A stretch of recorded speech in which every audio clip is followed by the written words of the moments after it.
Existem muitos mitos sobre perder gordura corporal. Alguns dizem que é necessário fazer exercícios intensos, outros dizem que você precisa restringir as suas comidas favoritas e comer apenas coisas estranhas e sem sabor. Eu pensava que para perder peso eu precisava diminuir apenas a minha taxa metabólica basal, mas depois de ouvir esse especialista em perda de peso, tudo mudou. Your body is burning 2,200 calories. Your basal metabolic rate didn't go down. It went up. Your body's activating itself during fasting, which is fascinating because if you're trying to lose weight, dropping that basal metabolic rate is death. Like, if you drop that metabolic rate, it's so hard to lose weight. That's what the calorie-restricted diets did. That's what the low-fat diets did, the eating all the time did. Dr. Fung é nefrologista canadense considerado como fundador do jejum intermitente. Ele já ajudou milhares de pessoas a perder peso nos últimos anos e no vídeo de hoje vamos reagir a uma de suas entrevistas onde ele revela os maiores mitos sobre perder peso e qual é a verdadeira causa da perda de gordura corporal. Vamos lá. If you want to lose body fat, you actually need to extend the period of time that you're not eating. In other words, extend your fasting period and get rid of all the snacks in order for you to have enough time that your insulin is low. When insulin is low, it's going to allow fat burning, which is going to allow you to pull those calories back out. You're cited as being really the founder of modern intermittent fasting. And I've heard people talk about intermittent fasting on this show over and over and over and over again now. But the internet says that it really came from you. I know that intermittent fasting has been happening for thousands of years, but the idea of it as a tool for weight loss, they say it came from you. Because in 2013, 2014, really nobody was talking about it from a medical standpoint. Like, what's happening in the body? Why is it good? Why is it bad? And really, I was, for years, sort of this one voice in the wilderness that was saying, like, hey, this is a tool for us. If you want to lose weight because it's important, then you can just set aside a period of time that you don't eat. At the time, people thought it was extremely bad for you. And I looked through all the literature and I said, well, why is it bad for you? And they had all these reasons. There's all these myths about intermittent fasting and how it's going to cause you to gain weight and be tired and hungry and all these sorts of things. I said, well, no, there's actually a lot of data here over the last, 2,000 years that we've used intermittent fasting, and they're simply not true. And I can go over a few of those.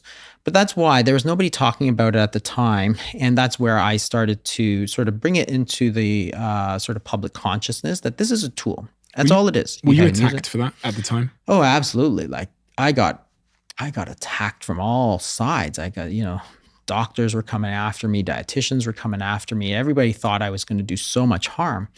And the funny part was that, as I think back, as I spoke to a lot of colleagues would say to me, you know what? I used to do that when I was in training. We did that all the time. We'd go 24 hours without eating because we're in the OR or we're in the ER or we were busy. So we did that constantly and nothing bad happened. And I remember thinking, you know what? As a doctor, I actually tell people to fast all the time. If you have to go for surgery, you need to fast. If you're after surgery, you need to fast. If you do fasting blood work, you need to fast. So why is it that I'm actually telling people to fast all the time, and yet for weight loss, you shouldn't fast? That doesn't make any sense. And physiologically, from a body standpoint, it doesn't make any sense. One of the things people talked about was, it's going to make you eat more later. It's going to make you more hungry. Your basal metabolic rate's going to go down. This was one of the big myths of intermittent fasting. That's going to cause the so-called starvation mode, right? And this is the idea that your basal metabolic rate will fall so low that when you do start to eat, you're going to gain weight again.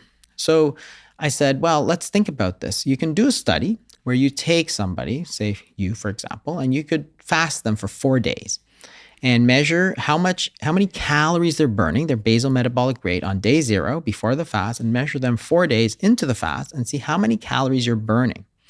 So on day 0, they say you're burning, say, 2,000 calories a day. On day 4 of 0 food, you don't eat any food for 4 days. They measure how much calories you're burning. Your body is burning 2,200 calories. Your basal metabolic rate didn't go down. It went up. Your body's activating itself during fasting, which is fascinating because if you're trying to lose weight, dropping that basal metabolic rate is death. Like, if you drop that metabolic rate, it's so hard to lose weight. That's what the calorie-restricted diets did. That's what the low-fat diets did, the eating all the time did. But when you actually fast, your metabolic rate went up. And we see this in study after study.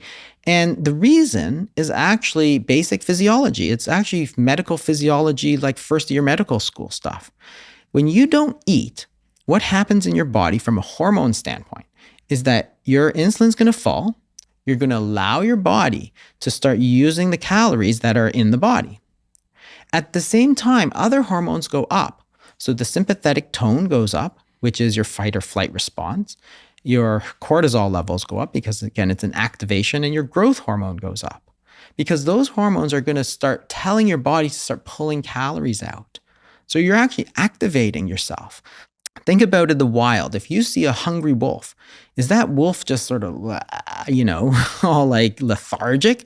No, he's activated. He's actually more dangerous than any other wolf, as opposed to, say, a lion who just ate. Because when you just eat, you just want to lie there. You want to digest your food. You have no energy.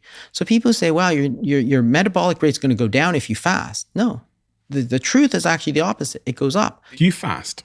Oh, I do that regularly, yeah. And what does your fast look like? Because I've heard of all these different types of fasting, 36 hours, 72 hours, 14 hours. Yeah. There's no rules for fasting. You could do, it could be 16 hours. So 14 hours, remember, is sort of a baseline, 12 to 14 hours, right? That just means you're not eating after dinner. That's it. And so if you want to lose weight, that's probably not strong enough to make you lose weight, because 12 to 14 hours is sort of just this baseline that people had in the 70s. So you can go to 16 hours, for example, and you shrink that by either eating breakfast a little later or eating dinner a little earlier. But you can do more than that. You can do, say, a 24-hour fast. You could eat 2 meals a day, say eat between 12 and 6. That's a 6-hour eating window. Or you could eat once a day, which is like a 24-hour fast. Or you could even go multiple days without eating. Because again, your body is smart. Your body knows what to do. If you have all those calories sitting on your body, right, 100,000 calories sitting in body fat, and you don't eat for 3 days, well, you need 6,000 calories. Well, you have 100,000, 200,000. So what's the problem? Take it out of your body fat. Let your body eat your body fat. That's what fasting is doing for you. And it's totally natural because that's what it's there for. That body fat is not there for looks. It's there for you as a source, as a store of calories. So fasting just lets you use that. There's nothing wrong with it. Leptin is this hormone that essentially brings down my hunger, makes me less hungry. Yeah. Is it therefore possible that people are becoming leptin resistant? There is leptin resistance. The question again is why? And the way to think about it is it's sort of this sort of balance, right? So insulin, if you give people insulin, like if you think about causes of obesity, what causes people to gain weight? Well, if I give you insulin, you'll gain weight. If I give me insulin, I'll gain weight. So insulin causes weight gain, whereas leptin will cause the opposite. So it's sort of this seesaw. Body fat is nothing more or less than a store of energy, right? And you only store energy when your body tells you.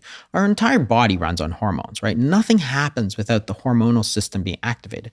So insulin is pushing us to gain weight. Leptin is pushing us to lose weight. And what's happening is that one is sort of overcoming the other. Insulin is overcoming the leptin. In the last 6 months, so many of the nutritionists I've spoken to have really impressed upon me that we are fiber deficient. And I'm wondering how that happened.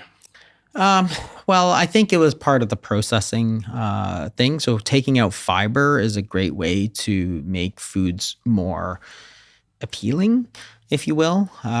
So what happens is that if you take flour, for example, and you have a lot of fiber in it, then the digestion is slowed. So what you get is a slower rise. So you take flour and you put a lot of fiber in it. Well, instead of having this huge spike in insulin, what you're going to get is a much slower spike in insulin. When you have the huge spike in insulin, it basically overloads your system and it makes you feel, gives you this big hit. Sort of like if you have like cocaine, for example, it's turned into a very fine powder, then you snort it, so you get this massive sort of spike. Same thing with, carbohydrates. If you don't have any fiber, you pull all the fiber out by processing, you get this massive sort of unnatural spike, and your body says, oh, that's great. It tastes great. I really love it. And you get people who are sort of addicted to it because that big spike is then going to release dopamine. And dopamine is a pleasure hormone. So you eat, cookies or whatever, highly processed foods, you get this sort of pleasurable response. And that makes you crave it. If you have a lot of fiber, it acts almost sort of like an antidote to that carbohydrate because you're slowing down that release. What foods are high in fiber? Well, mostly unprocessed foods. So the things like beans, and if you're eating whole grains, for example, compared to others, then it's going to have a reduction in the speed of absorption. So it's, again, not about the calories necessarily, or even necessarily about the carbohydrates, because you're still eating the same amount of carbohydrate, but you're slowing down the speed at which is absorbed, which is going to change the instructions that you give your body. If you have a massive spike in glucose, you get this massive dopamine surge, right? And your body's like, yo, love it, right? Then the next time you're like, okay, give me that refined carbohydrate. What about protein? Because we tend to think of protein as something that, is super great for weight loss.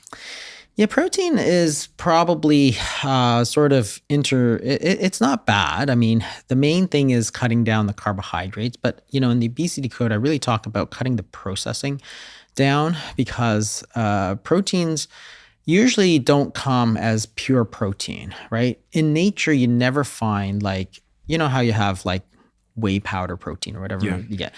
The only way you can do that is by processing the heck out of food to get some kind of pure protein. It doesn't exist in nature. It almost doesn't exist in nature. Maybe there's a few examples. But when you eat meat, you think, okay, there's a lot of protein, but that's actually a lot of fat in there too, right? If you eat anything else that has protein, it's rarely all protein. Very lean meats like chicken breast and stuff are going to be higher in protein, but there's still a lot of other stuff in there. And it's very rare that somebody will eat just all pure 100% protein. It tends to be hard to eat. The fat brings a lot of flavor and so on. So it's a bit of an unnatural way to eat.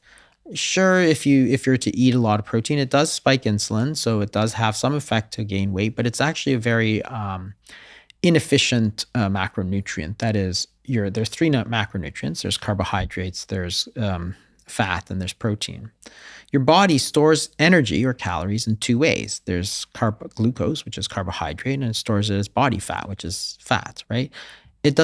Protein is not a way for the body to store energy. So when you're eating a lot of protein, it's very difficult for it to turn it into a storage mechanism. So you eat glucose and you eat fat, you can store glucose and you can store fat, but you eat protein, but you don't really store it as a source of energy. So if all foods then increase our insulin levels, I guess the best solution is to fast. Fasting is certainly one way, but just changing the foods to other ones. Because if you look at the insulin release in processed foods versus unprocessed foods, there's a huge difference. So if you eat sort of highly refined foods like white bread, for example, then you're going to have a very different response in insulin compared to sort of a whole food. So unprocessed foods in general, your body knows how to handle. We've been eating them for thousands of years.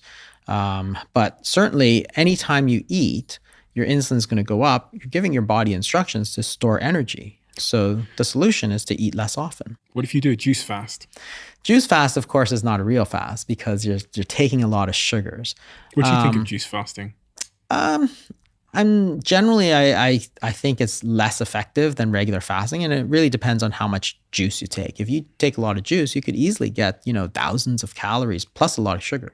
If you do it, cucumber juice and stuff that's very low in sugar and kale juice, then it could be very, very healthy for you because there's vitamins and stuff there. So it all depends on how it's done. We have a closing tradition on this podcast where the last guest leaves a question for the next guest without knowing who they're leaving it for. And the question that's been left for you is, what is your greatest gift to the world? I think if I suppose it sounds very arrogant, but I really hope that my work helps people sort of reverse the type 2 diabetes, because that is really sort of one of the most close things that I deal with, because I deal with it professionally sort of every day, and helps break the stigma of, not just the stigma, but the understanding, stimulates more thinking about weight loss, how to lose weight, more than calories in, calories out.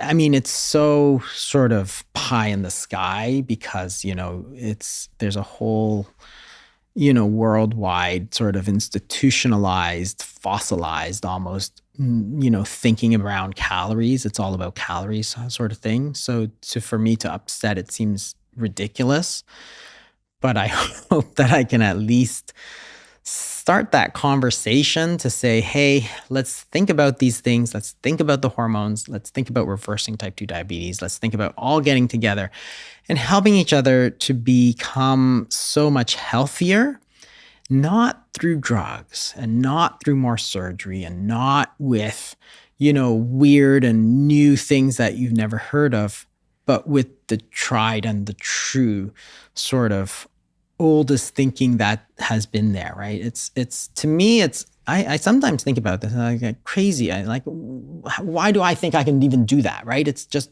ridiculous. It's so much hubris, but I can only try, right? Because I see in my own practice how much good it's done for some people.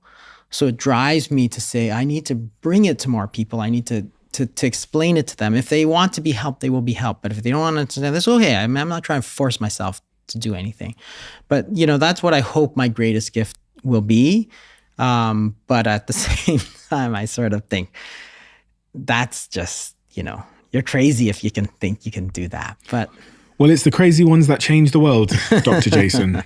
It's the crazy ones that change the world. And even with, your conversation around intermittent fasting has changed many, many lives that you'll never get to meet. I imagine many, many millions, because it's even brought the conversation to this show before you entered the room many, many months and months and months. And almost a year ago, people started talking on the show about intermittent fasting.